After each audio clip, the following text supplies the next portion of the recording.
WhatsApp everyone, আমার অনেক দিন ধরে কোনো ভিডিও আপলোড করা হচ্ছে না, তাই ভাবলাম তোমাদের সাথে একটা স্কিন কেয়ার ভিডিও শেয়ার করে ফেলি।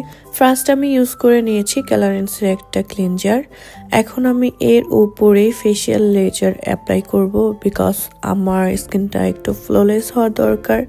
যেহেতু মেকআপ করা হয় তাই ফেসিয়াল লেজার ইউজ করে নিলাম। প্রত্যেকটা সময় স্কিন কেয়ারের ক্ষেত্রে আমি আমার হাজব্যান্ডের টি শার্ট প্রেফার করি। তার টি শার্ট পরলে আমার রিল্যাক্স লাগে, বিকজ অনেকটা loose. Now let's go to the next step. এখন আমি একটা টোনার ইউজ করে নিব, যেটা ভাইরাল একটা টোনার, অর্ডিনারি সবাই চিনো। আমি আমার হাজব্যান্ডের সাথে একটু কথা বলতেছিলাম, হাসতেছিলাম। টোনারটা ভালো করে অ্যাপ্লাই করার পরে এখন একটা সিট মাস্ক ইউজ করে নিব। আমার হাজব্যান্ড আমার জন্য একসাথে 20-30টা সিট মাস্ক কিনে নিয়ে আসে, বাট আমার কেন জানি মনে থাকে না অ্যাপ্লাই করতে। আর এরকম স্কিন কেয়ারের কিছু প্রোডাক্ট কেনার জন্য আমার নিচে যেতে হয় না, সে আমার জন্য নিয়ে আসে। এই যেমন আজকে যদি আমার 5-6টা থাকে বা 10টা থাকে, আমি বলবো না, তার নিজের মতো করে সে কোনো একটা শপে যাবে, চিন্তা করবে আমার ওয়াইফের জন্য সিট ম্যাক্স নিয়ে নেই। তাও এটার এক একটা প্রাইস ভালো দামের থাকে। আর আমার হাত একটু ইয়েলো, বিকজ আমি প্রচুর হলুদ মানে মশলা জাতীয় খাবার খাই। সিট মাস্কটা আমি 7 to 10 মিনিটের মতো রেখেছি। এখন আমি একটু ওয়ার্ম ম্যাসাজ করতেছি, হালকা হালকা করে রোল রোল রোল। আমি খুব লেজি একটা মেয়ে, আমার সবসময় মনে হয় আমি এটা করব ওটা করব, বাট আমার কিছুই করা হয় না। যেমন আমার স্কিন কেয়ার কিন্তু ডেইলি করা উচিত, বাট আমার দ্বারা সম্ভব হয় না। যাই হোক, এখন আমি এটা তুলে ফেললাম, তারপরে হালকা করে আবার একটু মাসাজ করে নিব।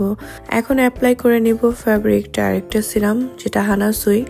এটা আমি এই ইউরোপে পেলাম না, বিকজ এটা শুধু গার্ডিয়ানে পাওয়া যায়, যেটা এশিয়াতে। হানাসুইর সাথে এখন আমি ক্লিয়ারেন্সের সিরামটা ইউজ করতেছি, অলমোস্ট শেষ। তো এটা তার জন্য আমি ফুল ওপেন করে নিলাম যতটুকু দেওয়া যায় আর কি। এখন দুইটা সিরাম একটু ম্যাসাজ করে নিলাম, আলাদা আলাদা করে দিতে পারতাম, বাট আমার মনে হচ্ছে দুইটা তাড়াতাড়ি দিলে আমার একটু টাইমটা কভার হবে। এটা হচ্ছে একটা ক্রিম ক্লারেন্সেরই। আসলে আমি এক এক সময় এক এক স্কিন প্রোডাক্ট ইউজ করি, মানে আমার স্কিন অনুযায়ী প্রোডাক্টগুলো শুধু ঘুরতে থাকে। কারণ দেখা যায় স্কিনে এক একটা প্রবলেম এক এক সময় যদি থাকে, তাহলে প্রোডাক্ট আমার ঘোরাতেই হবে।